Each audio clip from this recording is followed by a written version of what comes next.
Real African stories and real African experiences. This is the Legally Clueless video series.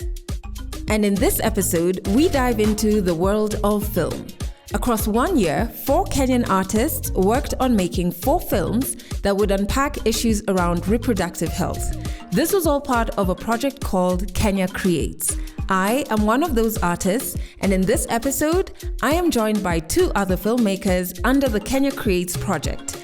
Top Kenyan comedian Ty and Abigail, who's a top Kenyan author and filmmaker. Together, we share our filmmaking journey, unpack sex education, and so much more. So in this episode of Legally Clueless, it's like a bit of a special one because we're like dabbling into the film world a bit. And we are going to be unpacking the journey of creating 3, because the fourth filmmaker is not with us today, 3 of the films under Kenya Creates, right? And this journey started in, I'll say where mine started, and then we can go to Ty, who no one is a stranger to, is a fantastic comedian in Kenya. Abigail, who is an amazing, I want to say just creator of dope things, because you know what I mean? Yeah, she is. From writing incredible scripts and filmmaker as well. Yeah. So for me, it started in 2023 when Juliana from docubox asked, I didn't know her before, never been a filmmaker, and she was like, oh, we're doing this project, we want to do a film with you. And I genuinely thought she had confused me with someone else. So I was like, is it Della, the musician? She's confused me with like someone else. And I just kept looking at this woman like, yeah, okay. And then I ghosted her. And she sent me an email and I was like, okay, this means she's serious, but she may still be mistaken. Like, let me send my bios. I was like, I do podcasts. But then we got into the writer's room and it was an incredible experience to bring my poetry to life in film. How was the journey before we get to the writer's room for you guys? It was something like that. I didn't think she was confusing me because I'm in film, but like, but I was like, oh, this is actually took it. Okay, so I don't know if this is the experience of a lot of creatives, but people are always emailing you, and like the number of emails that actually come through to be something is like 1 in 100. So I was like, yeah, I'll respond, whatever. Yeah, I'm available, whatever. And I moved on. And then like a month later, she was like, okay, so we're starting. I was like, oh, okay. And then like for me, what was really exciting was like, other than Lydia, who I now like really got to know during the writer's room, whose stuff I love. I knew everyone in the room. I was like, that's my boy Ty. That's my girl Adelle. It was like hanging out with your creative friends. And then now we're serious. Like we're pretending to be serious, but like it's a serious thing that we're doing, and it's like creating with people you've never created before. Like mine and Ty's work, we don't intersect in the same way that like Ty and Justine Wanda's work will intersect, right? So it was just it's exciting. It was interesting. The last time we collaborated together, we were in a classroom. You know, so it's exactly. like a different space. That was cool for me. Yeah. I was glad that it was. What class is this? What class is this? USIU. Yeah, we're at university together, making noise in the back, staring at boys. You know, those things. Yeah. Yeah. Ty might have been different because this is now your first. Yeah, I think I had done a video, like I had posted a stand-up video about how, like, I was scared of getting a male, like if I got a male pill and I had to have big hips and I'd be a baddie.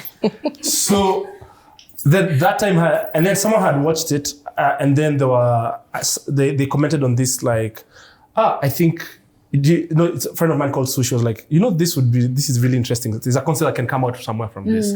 I think it was just, I was just making fun of like, when boys' trousers start going up, because it was just like the Real House Boys of South Sea and Silly, right? So I was just chilling, and then I was told, Sue told me, this is something very interesting.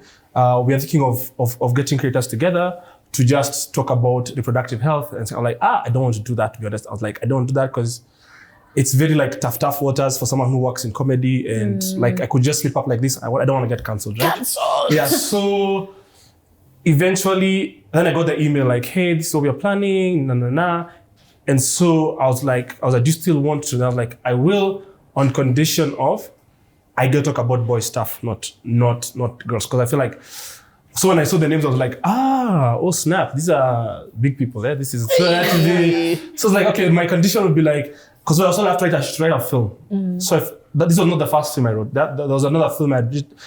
Because remember when we were writing the first session, it was like the idea I pitched at that time was it was different. Was like a heist. It was supposed to be a heist of like some boys who were trying to go get condoms. That was the original one. Then we just talked about it, and then I was told, you just come in and then listen, and then we can have a look. So I was like, okay. I listened, I was like, okay, this is something maybe I could do. Yeah. And I think we all did really well, honestly. Like, I mean, talking about Googling things, I'd never been in a writer's room, so things would be said and I'd be like, luckily it was virtual. I'd be like, new tab. What is that? And then you come back, you're like, oh yeah, I get it. No, it's a full color grade. So one thing I liked about the writer's room process that took about 3 months is that it started off like we were sharing, like it was like a wellness circle, almost like, what have you been through, you know? Yeah. So what personal experiences inspired your films? So film and creativity, I think generally is really about cannibalizing your life. I learned this early on in like my earlier writers' rooms. It's just like write what you know and what you've experienced. So like my film, Bella is basically me. I was an idiot 12-year-old. I thought you could get pregnant by looking at a penis. I remember having a breakdown because I thought I was pregnant because I saw a penis. I was like, it's over. Like I was a stupid child. And it's okay to be a stupid child because you're a child, right? It's fine. It's okay to be stupid. The bullies, I hate children. Children are horrible, man. Like, and I don't know if you noticed, like all of our films had bullying. Yeah. Right? Every time. And our films almost had the exact same walking through the alley, being laughed at. Why is that such a familiar experience? Because we've all been there. Yeah. So like it was basically inspired by who I was as a child and how I wish my parents had handled like, especially period stuff. Like I started my period. I thought I was dying. I took off my underwear and went and showed my mom. She was reading a paper and she said, oh, you've started your period, and continued reading her paper. I was like, mother, this is serious. You know what I mean? Like I wish there were some structures that were around for support.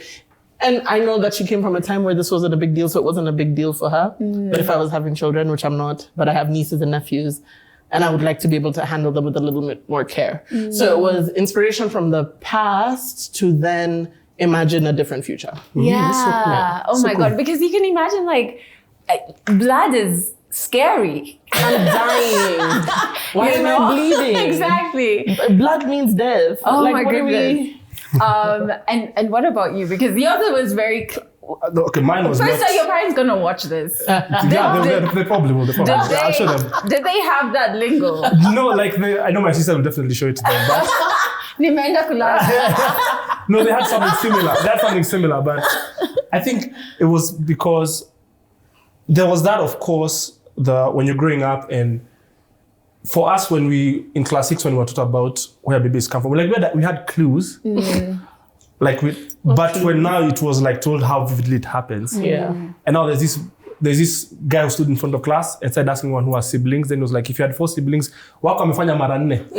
Wako amefanya mara 2? So now we went back home like, like because okay, at that time we knew if you have sex, you have to get pregnant. We didn't know that. It was like so obvious. Like every sexual encounter was going to lead to one child, to a pregnancy. So like that happened.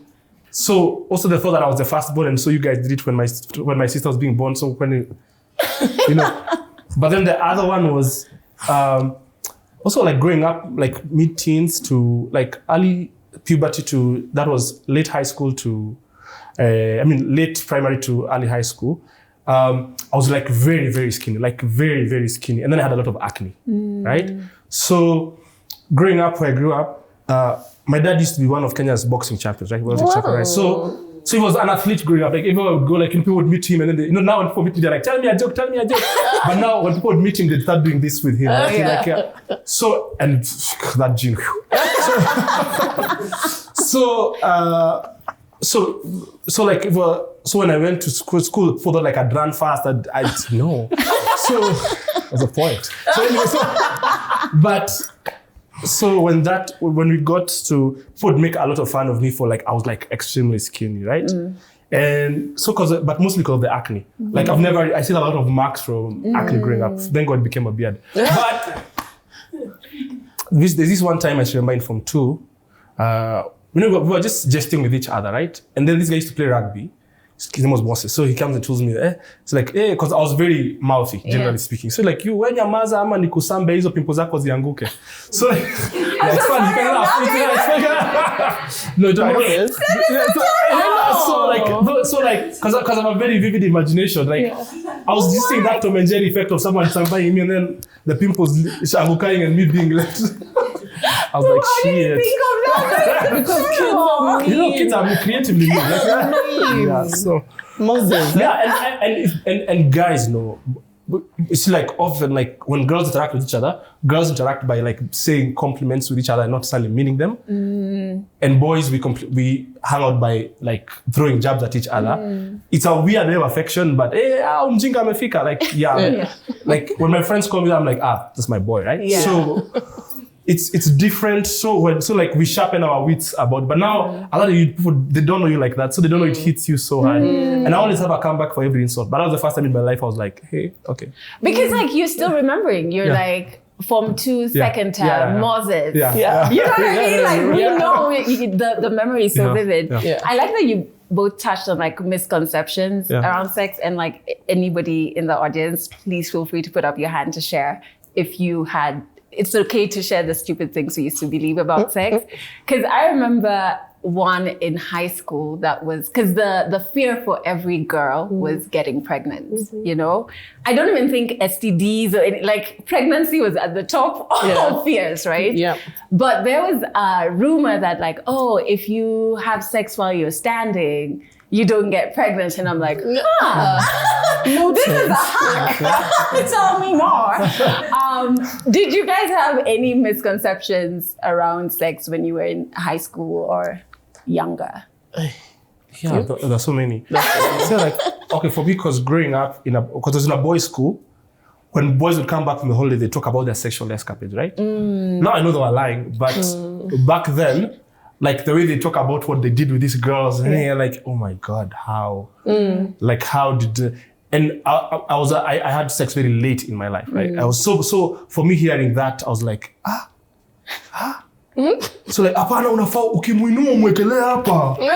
So like, there was a way I thought sex ought to be hard, like, and then it was also like, there's a way you can tell if a girl has had sex before, so you have to be careful. Like you can tell who is the whore before, like, or you know what I'm just saying. So as boys, it'd be like, uyo wako, so like there was a way where for us it was mostly about like sounding cool. But now you realize to think about like none of them did. Like it was just a way of you're just trying to fit in with your own story. Yeah. So you might not even have had sex late. If all of these people late, whatever that is. Because all these people are like everyone was lying to each other. Just maybe. Yeah. The most they did was like hold hands. Yeah. Like, in the dark room. Yeah. Or maybe like when maybe the really naughty that time when during funkies and at a corner maybe you are catching a wine and like after that happened for the next 3 years in school I would even touch you because like please. Y'all were catching wine at funkies? Listen man, I was not your side. Misconceptions. Before I answer my misconceptions, I really wanted to get your opinion on the question you just asked because when I was watching your film, I was like, I remember this rumor. You know, like I remember people being shamed for being pregnant. I remember all of that. So what part of all of that inspired yours? So you know there's a fear in high school about getting pregnant. Like men will make you pregnant. I still remember like one of my friend's moms saying, just remember you can't abort the AIDS, and like just like it was so like scary. Everything was just like scary. And in high school, the head girl got pregnant, right? And the guy who impregnated her was not in the school anymore, so he had finished. But the school paraded this pregnant girl and brought her to like in front of us and was like, basically using her as a billboard of like, don't be like this, right? And I remember I was at the time very good friends with like, who would be considered like the bad girl. Like she'd already dated like, in term 1, she had dated like 4 different guys. And she kept saying, she was like, they made this pregnant girl kind of stand there. And she's almost saying it was a mistake and this didn't happen and we didn't go the whole way. And so my friend who's a bad girl who's like knowledgeable on all these things, like, no, that's a lie. And I'm just like, so much is happening, right? But I still remember I was about like 15, 16 years old and I kept wondering, where's the guy? Like, if we're going to shame, let us shame equally. Like, she didn't just sit and get pregnant herself. And after that, they banned girls hugging boys. Because that's what makes her which is pregnant. So strange, right? And then they also banned us from wearing big earrings and bangles. And at the time I was going through a phase, so I used to have still going through it, big earrings, but I had like bangles. You could hear me coming down the corridors. And I was just like, what the hell? Like, I was not involved and now my fashion has to change. And so that really inspired it because it was just like, it's so often that women have to change their being and be responsible for men's actions, right? And so it's really just laying the foundation for, well, you got raped. If it goes to that extent, you got raped. What were you wearing? We've already laid the foundation from when she's 15 because you got pregnant, you're carrying the shame. You hugged the guy. You were wearing big earrings. And so for me, that was like the inspiration, especially for that bit where we had the pregnant girl. And the Catholic priest, I was like, The nun. You guys both had religious figures. Yeah. And talking about, like, I actually, except for Float, we all had like a Christian underlying thing because we're the Christian homes. We don't make little Christians. This is the thing. This is the thing. And so it's so funny. Any piece of art you create expands you somehow. You're a poet. Kinda, sometimes. And so, did you learn anything about yourselves during this process of making this film? Oh, yeah. Either related to the topic or your character, something while writing about Bella made you realize something about yourself? 100%. Don't want kids. No, I'm kidding. So the misconceptions that you asked before, I didn't really have misconceptions. I was reading Sidney Sheldon very early. It's just I didn't know the mechanics, which is why I thought looking at a penis you'll get pregnant. But like I didn't really have misconceptions about sex. I was pretty aware of myself sexually pretty early. And also like, double D's, like even if you're not aware of yourself, everyone else will make you aware. I've had tits this size since I was 11. You can't, and then you're told, sit properly because it's your fault, right? Anyway, yeah. So not really, I didn't really have misconceptions. Things I learned about myself during the film. Filmmaking is hard. And I've been writing scripts since I left uni, right? Like I've been in the game, but like I've never directed and I've never had to be like incredibly involved in that way. It made me feel like I'm not a creative, actually. You know what I mean? And because directing for me was, or how we did it, I don't know if everyone does it like this, but like it was so intricate. Like the sound in this scene at second 5, does it match with your vision? Basically, as a director, you're the holder of the vision. And that was extremely intimidating. Like, when you're on the set and then something happens, then like everyone turns to you. You're supposed to have the answer. Me, I'm supposed to know. I'm supposed to like, even if I hadn't even thought of it, like, do you want the kids sitting or standing when they're at the bleachers? What do they want to do? How do you feel? What is the character telling you in this scene? I don't know. It was so interesting and challenging. I was challenged creatively in a way I've never been challenged before. Like having to have every single tiny little intricate, infinite detail. I was just like, what?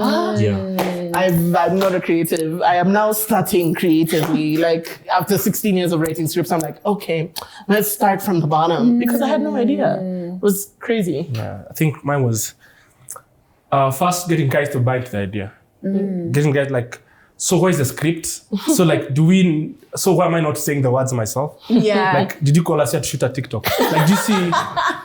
So there was first it's getting guys to, okay, this is the idea. So you wouldn't be talking. There'll be like a narrator, but it's already happened. So like tusha shooting in. Yeah. So a big part of it was getting guys to buy into this format of trying to shoot something. But also another big part of it was realizing also like, as much as I know comedy, I don't know filmmaking. So when filmmaking started, like there's a part of me that I had to be a bit humble around. Like I had an AD who was very kind. So what would happen is I know what I want to happen, but I don't know how to say it in technical terms. Like I don't know that, okay, that's called a pun, and that's called like, I don't know. Landing shot. Yeah, and having to be like, okay, and then okay, well, the one thing I hated the most when shooting was the words, okay, one more for safety. Were we not being serious? I mean, we think we have all day. Like, it's the same, like, Yeah. But I think over time, and also when having to go and look for locations and all those things and realizing, like filmmaking, because we shot in 2 days, but there's a lot of prep that went before, right? And also when I also had to be, because generally as a person, I'm generally a very easygoing person, but now when you're in charge of a project, there's a part of it that comes out which has not been out for a while. So like, okay, now guys, so maybe someone, for one reason or another, they came late, right? Like, maze nimechelewa, tunaweza do ile. Hii sasa wewe itabaki kwetu kwa background. Tusha replace bro. But cha muhimu nimetokea and we love that. Not just like so, like having to be a bad guy when shooting the film was not a good feeling for me. Yeah. Oh my God, you're saying that, and what was different for me is I'm used to kind of like project managing, and now I had to kind of like not over control too much, like just focus on directing. And we had those situations on day one of shooting where the dancers came late, right? And it was early morning shoots. And I had to be the bad guy. Like I remember packing and like rushing into the bus where they were. And in my head, I was like, I'm going to make this guy apologize to everyone, even the caterer. We all woke up early and we're as strong as our weakest link. And right now, that's you. And like, I got there and I was in the middle of my speech. And I remembered, oh crap, this guy has to go in front of the camera. Yeah. So after we film, it's me and you, you know? So it was quite, it's expanding as well. I didn't know any of the terminology, but I still remember, working closely with like Roy and O'Brien. They're like, that's good that you don't know the rules. So like anything goes, we can actually just be like, okay, what are you seeing? Yes. And even not having the terminology, I'm just like, so can we like, when the camera does that thing, can it do it again twice? Like this. Exactly. Focus on the lips. And so all our films obviously are under Kenya Creates, which we're looking at reproductive health. And I want to know, because Legally Clueless, we really are serving the African community. What do we get wrong, in your opinion, when it comes to reproductive health, when it comes to sex education? What do you think we get wrong from the home all the way up to like the guy who sits in the house on the hill who we wouldn't talk about? Many things. You know what I think we get wrong about teaching Africans about sex and everything that surrounds it? It's that we don't do it the African way. Do you know what I mean? Like, ancestrally, people were being taught this stuff from a very young age. Also because guys were getting married much earlier, so they knew things much earlier. But we had words for everything. We had customs and systems around everything. Some were harmful, some were not. Many were not, right?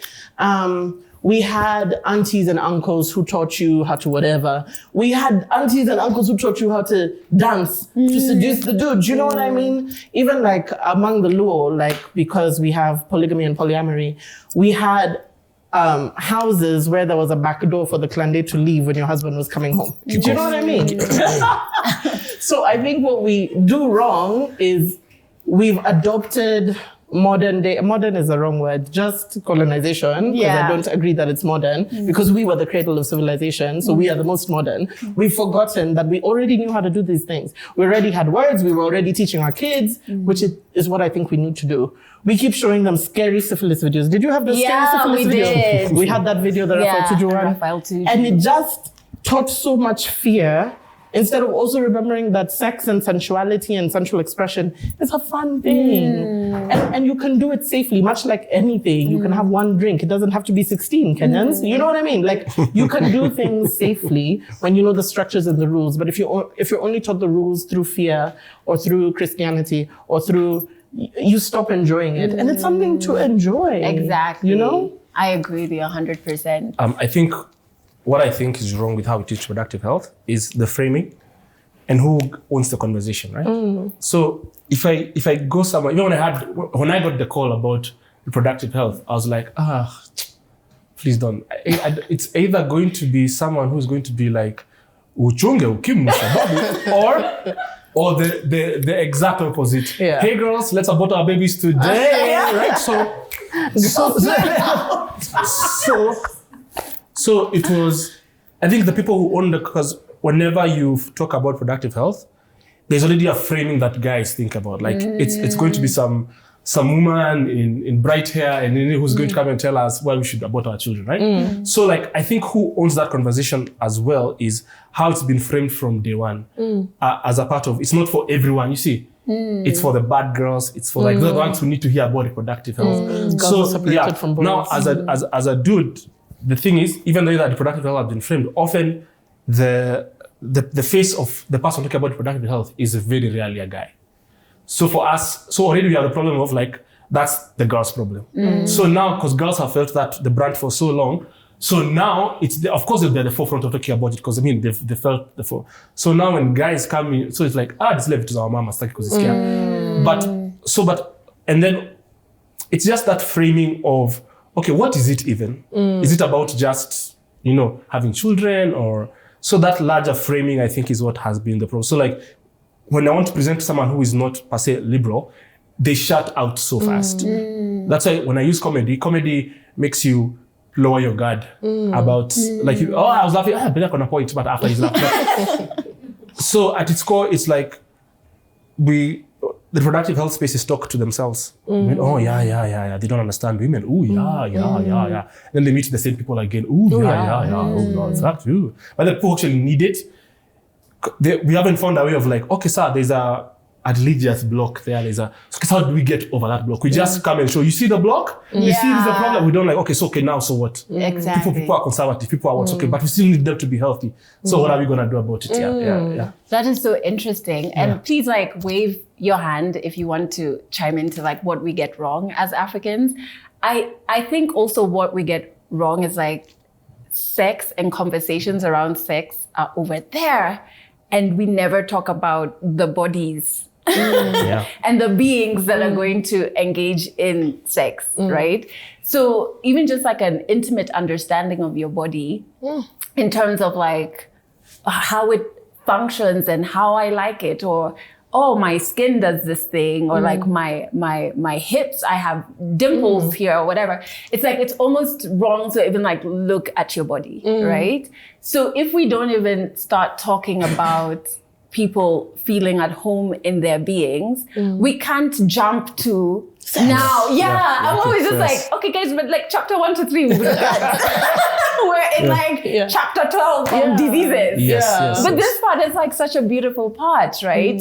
Because then when you get to know it, your body, then you dress it how you want to dress it. It doesn't become a thing of like, if you're a good girl, you dress like this. If you are a serious man, you dress. It's more like, this is Ty, and this is his personality, and he has a deep understanding of himself. So if we look at it that way, then it means the conversations around sex start when you're so much younger, because it's more of like understanding your body is okay and it's this powerful thing, and yours is like this, and that's good, even if it's like acne and it's like, this is what acne is. Oh, okay, so it's not like I'm the forsaken one. You know what I mean? Speaking of, I think there's another misconception we had when we were growing up. It was, even my uncles would sometimes tell me, like, or like cousins, like, if you're a dude and you have a lot of acne, it means you've not had sex yet. Like, you need to take that. It's okay. And like that was an uncle. Yeah. So like they said an adult. They said it in jest that they're like, listen, man, the reason it's because you have too much tension in your body. You're like you're like a bull which has not had like you're in masks. Like that's what. Why does every family have that uncle? Why? Auntie? Why? Like, why? You know. And so obviously for those who are watching this, we will share details on how you can watch these incredible films in the captions and at the end of this episode. But what I wanted to know from you, Ty and Abigail, is like, what do you hope people feel when they watch your films? Like, how do you hope it expands them, or like, what do you? Yeah, it's a hope because you can't control it. Yeah. Oh, I think maybe I wanted to do for me what it did for them, which is like, you know, when you think that something only happened to you, but it happened to everyone, like everyone was stupid. I hope like you're talking to your inner child and you're like, oh, yeah, Baz, it's okay. It's okay. Like, yeah, you were dumb. Try not to be dumb now. Ole. And then number 2, I hope people see how silly it is to not talk to children about sex. Because it's silly. Like in my film, the dad is like, the children are not having sex. Yeah. Like I hope they see, imagine guys, like for real, those stats are real in some counties in Kenya, the average age of first time having sex. And it's usually not, I mean, obviously you can't make a decision when you're 9 in that way, but it's actually really young. Like, I feel like people like people treat children as children, but like also infantilize them. I don't know how to explain that properly. Like, your child is a child, yes, but there's some concepts that they need to understand, right? And you can't put at 16, all of a sudden, they will really be able to understand. No, like you have to start the building blocks younger, because you can't spring all of this on them when they're like 16, 17, 18. And who says at 18 you learn? I was still pretty dumb at 18, you know? I think we need to start earlier. Oh, okay. I'm on the panel with you. Yeah. Diversity. You're gonna get It's cancelled. terrible. Just wait. You're gonna get cancelled. But yeah, I hope people see like the attitudes that we carry harm our children. If you care about children, if you're invested in parenting and all those fun things that people who want to have children are, just like talk to your kids. Yeah. Okay, I won't start with mine first, but I think the other films I saw was, if you could also recognize who you are now in that, like what if you're like the swimming coach right now? Like because now I'm the uncle. Like it's like I'm the one. What have I been saying some stuff to the small people around me? Like so now it makes me question myself. Like, because I joke a lot. Have I said something that maybe Are you the gross uncle? Yeah. Or not even boys, like there are things which I was like, oh shit, did he say that? But generally speaking, now that I think about it, and also like other kids, because even mean kids, sometimes kids become mean so they don't become the victim of the meanness. It's like when you're in high school and someone is being bullied and you're like, these are it or it world. Like if it's like, say if you're a Kenyan boys, you know that's like American prison. Like respect is the currency that you work with. So if someone sees you being bullied and you didn't stand up for yourself, now you're the new, everything will be piled up on you. So like, you don't get into a fight, you lost it, but hey, they found out. Yeah. But now for my specific one, it was, whatever it was, just writing different scenes of boys from age like 9 to 30, like at different stages of a man's life, what reproductive health means to them, right? So I think a big one I would like to get is, everyone is still learning on their own. Like, if you get the chance to tell someone a new thing, be kind to them. Yeah. And also, like, when you mess up, laugh at yourself. Be like, I should have known better. Okay, I won't beat myself about it. And I'm better now. I'll help the next person next to me. Yeah.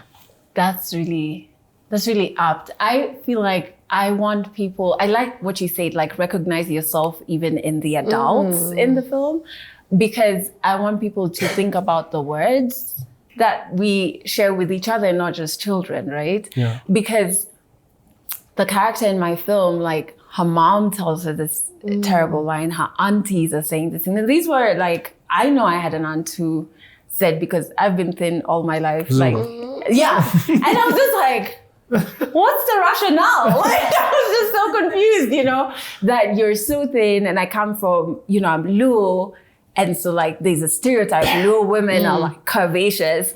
And so you hear statements like, yeah, you look like the ankles. I'm just like, is that a good thing? Like, I don't understand, you know? And I just don't put on weight. And this is the body I have. And it's actually quite marvelous, right? So I want people to think about those words, because sometimes you're told things when you're younger, and if you hear them long enough, they become your truth. And the voice that says it in your head starts to sound like your voice, right? And so you're an adult and you're saying, I'm too thin. And you think it's you. And when you stop is when you're like, actually, who said I'm too thin? I actually thought I was too thin. I literally went to see my doctor and she's like, and I was like, yeah, so we're gonna put on weight. And she was like, why? Like, everything's okay. BBL. And you know what I mean? And then you just you're like, oh, I'm carrying words from my childhood at my big age. So it's just like that, you know, really sitting with that and thinking about the words you tell others, but also the words that are running through your head. Is like, are they mine, or where did I pick them up? But speaking of words, and I want to start with anybody in the audience, I might pick on someone who I know, who at least wouldn't bully me if I put on the spot. Has anybody ever said something to you about your body that left you feeling more insecure? And I'm looking at Aniko. Should I answer? Yes. Yeah, and my experience is very much similar to yours in the sense that I was very thin, and I had an issue with, I hated my body. And it started when I was actually younger, even before I became a teenager. I think when I was like, maybe even 10, I just started like shooting up. Like before you're actually a teen, then you're so tall. Then all of a sudden you go to class and all the boys are like, who's this boy looking girl? So you just don't feel like a girl around other little girls. And I just hated myself. And it didn't help that I was in a school that had girls have to shave their hair. And then after primary school, because I was born and raised in Molo, so it's just one of those, you know, schools in the village. And then I went to Nakuru. I'm like, wow, I'm going to Nakuru high school, a national school. But then again, they had to shave our hair. And it's just like, when will I have the choice to be who I want to be, have hair or be thin and be okay with that? And then I left high school and, you know, came to Nairobi, got my TV job. And then all the texts that were coming on the show, after the show, I'm waiting to see, like, we had a good time and stuff. It was like, you're too thin, like put on a sweater and stuff. And then my male producer, I spoke to him about it and he was like, yeah, maybe you should find long sweaters and dresses to wear. And this thing just kept on, you know, haunting me. And then it went on. And I had some friends come up to me and say, you're too thin. You need to do something. So it's just something that I couldn't understand, because I was eating a lot. And, you know, all of a sudden, then the body starts to change when it wants to change. Sometimes I'm back to thin. But this has always been something that haunted me from childhood, and just things people would say, words people would say. And I just realized I was the one to free myself off of this burden. And it just had to be my personal work. You know, no one sat me down, no therapist told me, you're beautiful. I had to make peace. I kind of had to have a meeting with myself, almost like in your film. And I know when I had that turning point, but I had to look at myself without makeup, without anything, and without hair. You know, I just imagine myself and see the beauty. And that was my turning point. But I had to discover that myself. Oh my God, that is so wonderful. That is just so wonderful. Does anybody else want to share? There's a hand out. Yeah, so has anybody said anything to you about your body that left you feeling insecure? So when we were in primary school, you know, boys wear shorts. And I had very hairy legs. I'm like naturally hairy. And you know this, like there's this thing, African thing about hair, like how boys have to shave all the time. And I was really uncomfortable about that. And, you know, since then I've never worn shorts. But recently I've had personal growth since I started getting my locks and I started appreciating my hair.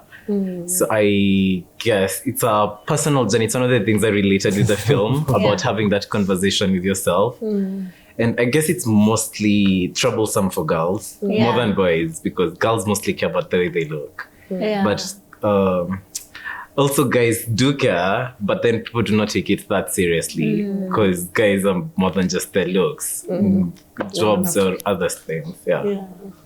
Thank you so much for sharing. That's so interesting because, like, I thought hairy legs were like A good thing. a good thing. I was like, isn't that like hot? Not It's like, at that ooh, age. is that bad? Not when you're 11. Okay, okay, I get it. I get it.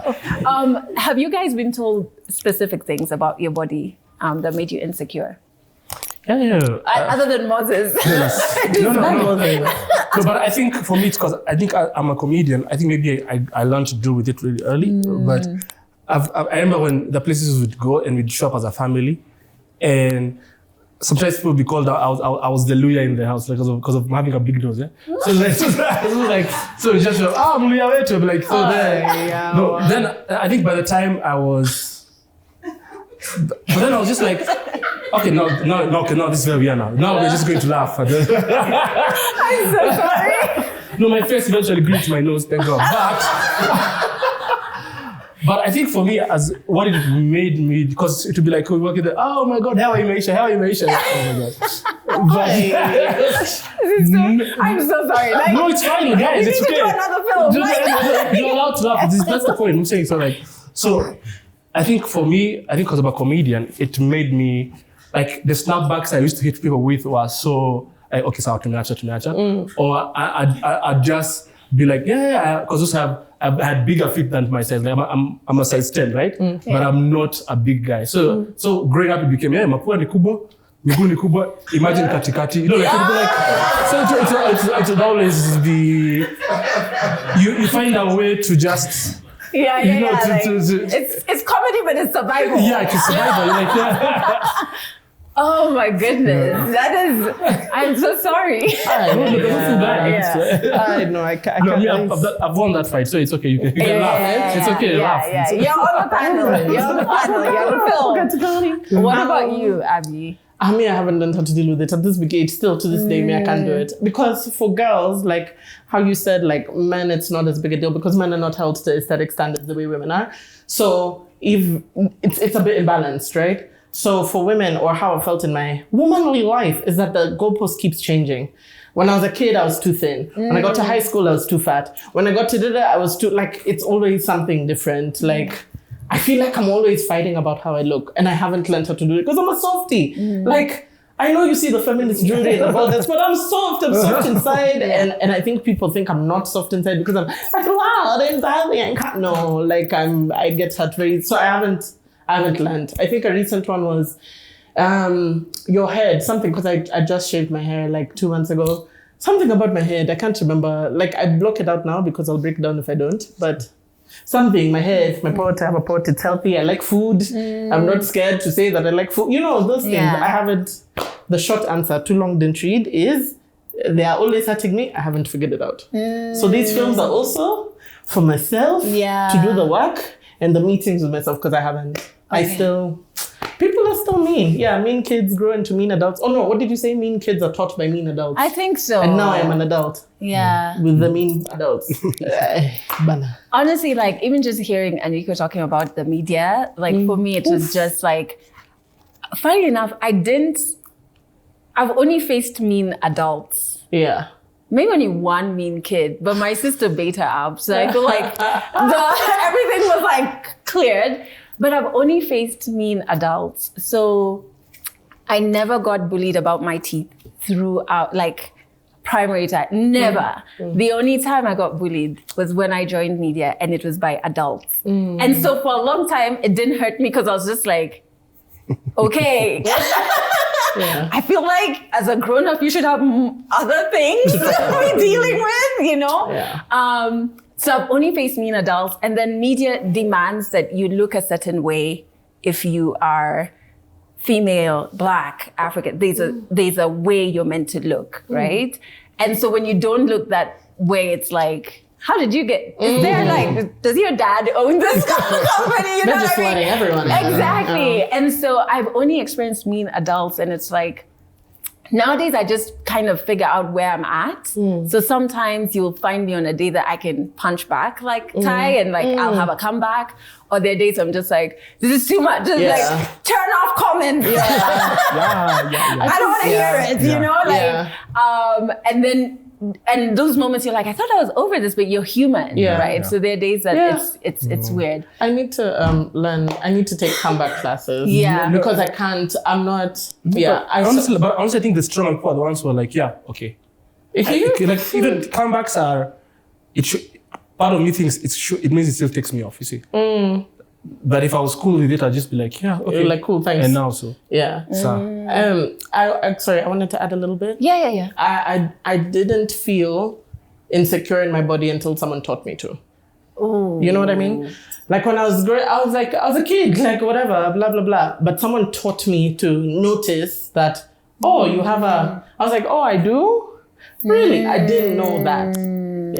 I also remember the bold comment. Someone told me I look like a poor basketball because a what? A poor basketball because my head is very round, right? And she said, Ty! Okay, continue. You owe me a drink. No. Continue. So and it was a family member, which made it worse. I'm family, but anyway, I'm not surprised. Yeah, of course. They said, my head is super round, and then also, according to them, only poor people cut their hair. So she was like, "You look like a poor basketball." Oh, like poor, poor, like broke. Broke. Yes, because only poor people cannot maintain their hair, so they cut it. So I look like you understand. You see why I blocked it out? It was clawing to the top of my ear. And then also, I just always wonder, Ty, are you done? No, I'm sorry. Like, I'm done. I'm good. Guys, he's sweating. Holding it in. I always wonder, like, okay, what am I meant to do with this information? Like, now that you've told me this. They need to use the creativity elsewhere, man. But I did learn a trick that I do want to share. It's like when somebody says these things, ask them to repeat it. Yes. Like, just be like, sorry, I didn't quite get it. No, they repeated, Adele. What do you mean? They repeat? Okay. And so the guy I was listening to, he said, then the next step is to ask, what was your intention when telling me this? Like, did you intend to hurt me? Did you intend to make me laugh? Like, when you were telling me this, what was your intention? She said, my intention is to grow your hair. Grow it. Girl, I don't know. Thank you for the tips. I'll try them, but I'm really, really sorry. But it's so cliche, it's hurting people. Hurt people. Like, that's what it is. Someone probably is insecure. Like, how can you have the autonomy over your body or like the confidence to do certain things? Because honestly, you are so there's two things I'll say as we are winding up. Number one, like, your body is so, like, science is really important to know. Like, once you start understanding how your body interacts with each other and like your gut commands your brain and like they communicate to each other, you start wondering, like, I am so dumb. Like, I'm worried about if I have big hips and inside is this huge machine that's just like running and trying to keep me alive and doing all these things. Why should I? That's such a, that's one. But the other thing is that many people project their insecurities, right? And that's why if you're more confident and bold and you stand, which then makes you stand out, people are like, how dare she? And I can't do that, So like, come back, and you're making me uncomfortable because you reminded me of how weak I am. So come back here so that I can feel strong. Let me bring you down a little bit. Obviously in the moment it's hard to do all of that mental gymnastics. You have to practice in the middle. You have to practice in the middle so that when it's real life. Okay, so the last thing as we wrap up, and of course, like, urge everybody to go and watch all the films under Kenya Creates because they are fantastic.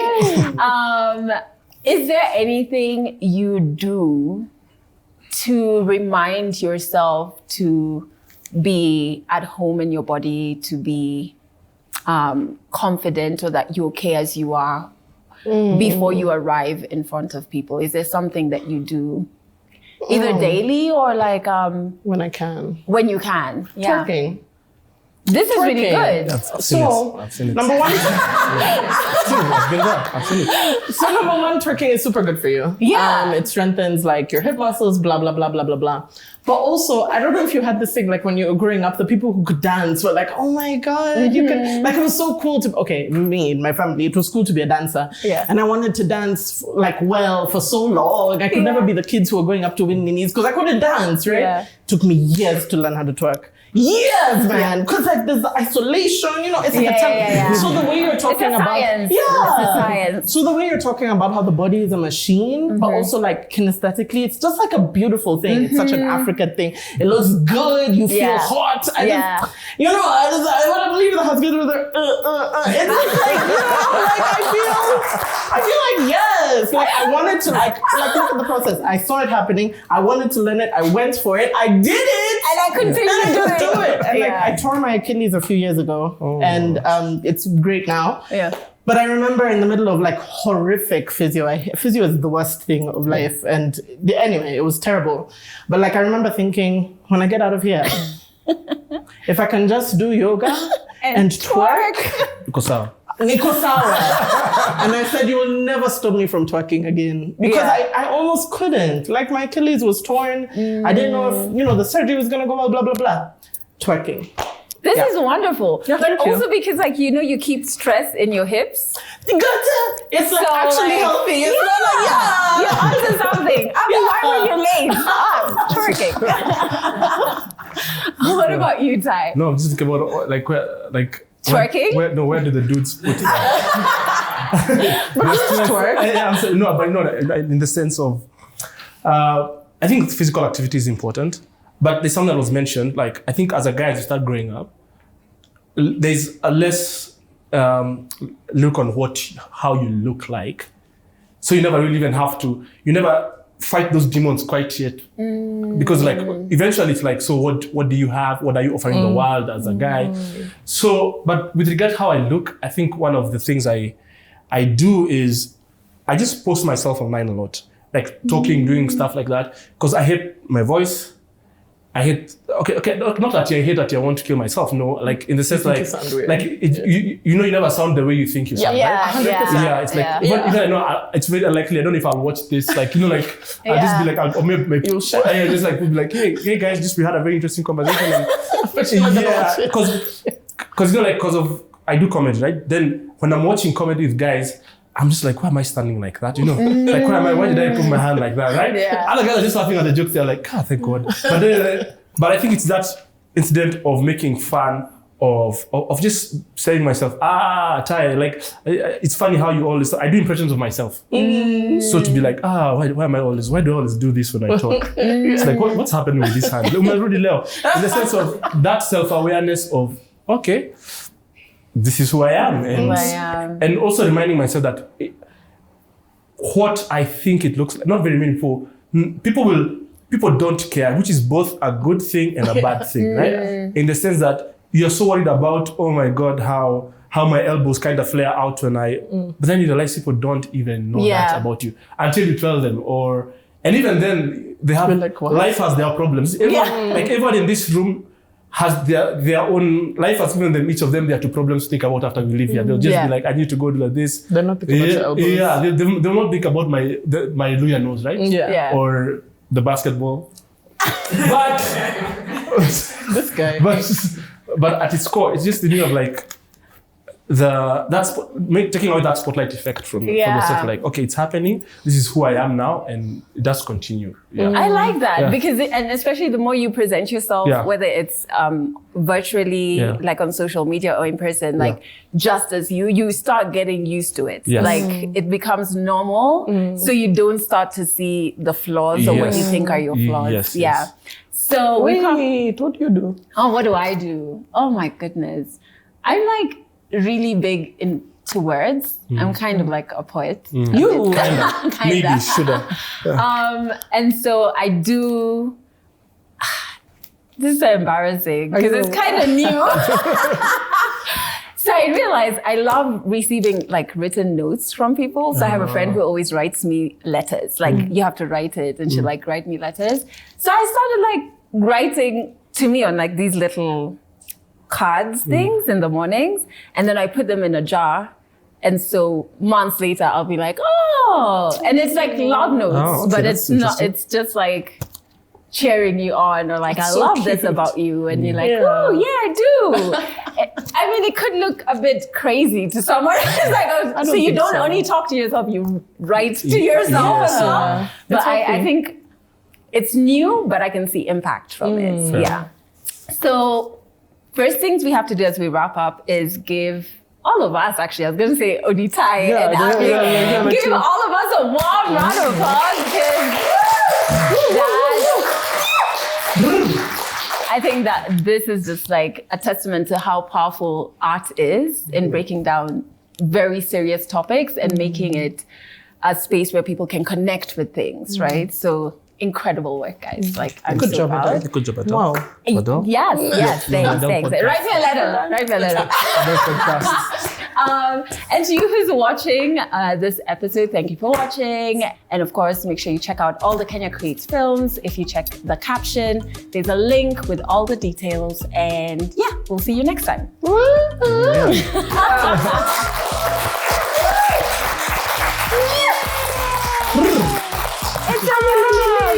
Thank you for watching this episode.